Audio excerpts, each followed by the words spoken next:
got to close this inside door here. So I don't think Jersey will meow, but you never know. He comes to the door and just goes nuts. Okay, it's a little bit cloudy today, but I come out back again to do another word study for you. I'm finding words and continuing on these studies because they're important.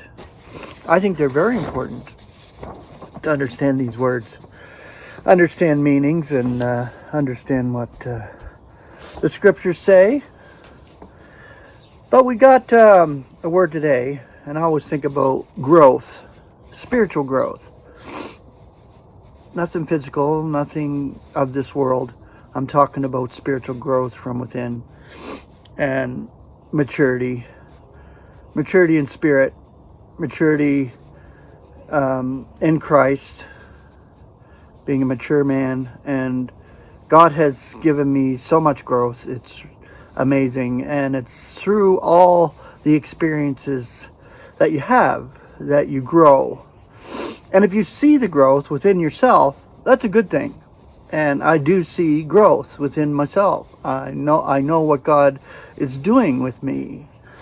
And we can only know that from an individual, intimate level when it comes to our relationship to God in Christ and what we are given from God. So this word grow, the Greek is oxano.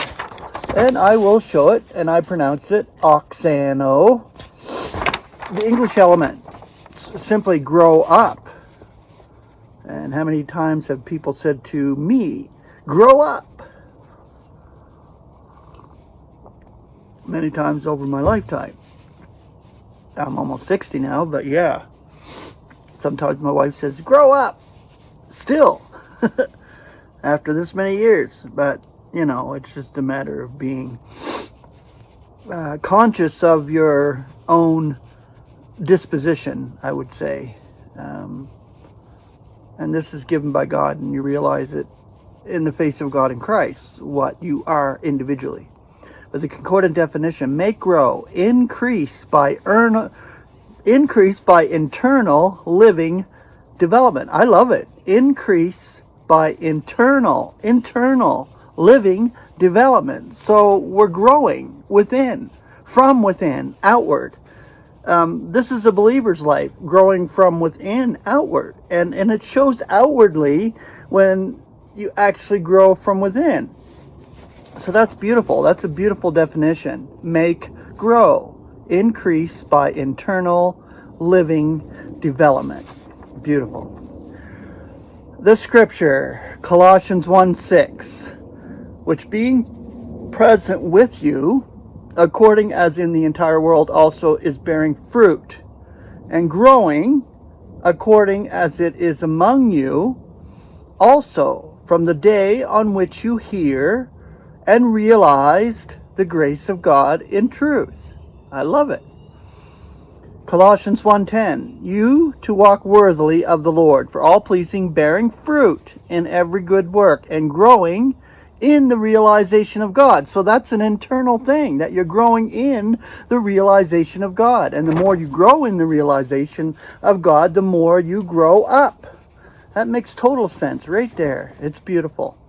2 Corinthians 10:15, not boasting immeasurably in others' toils, yet having the expectation, your faith growing, to be magnified among you superabundantly.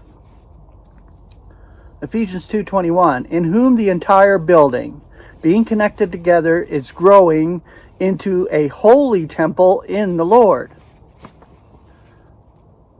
1 Corinthians 3:6 and 7, I plant, Apollos irrigates, but God makes it grow up, so that neither is he who is planting anything, nor he who is irrigating, but God who makes it grow up. That's so great. Right there, that's just so beautiful right there. Because then you're going to get a realization of what God is doing individually. He's growing it all up individually to grow into one unit, one spiritual organism, which we are in the body of Christ. A whole body of Christ, connected, fully assimilated, as God will assimilate fully when we are snatched away and made immortal and given our allotment among the celestials. Beautiful stuff. 2 Corinthians 9:10, now may he who is supplying seed to the sower and bread for food be furnishing and multiplying your seed and be making the product of your righteousness grow. And Ephesians 4:15, now being true in love, we should be making all grow into him. All grow into him who is the head, Christ.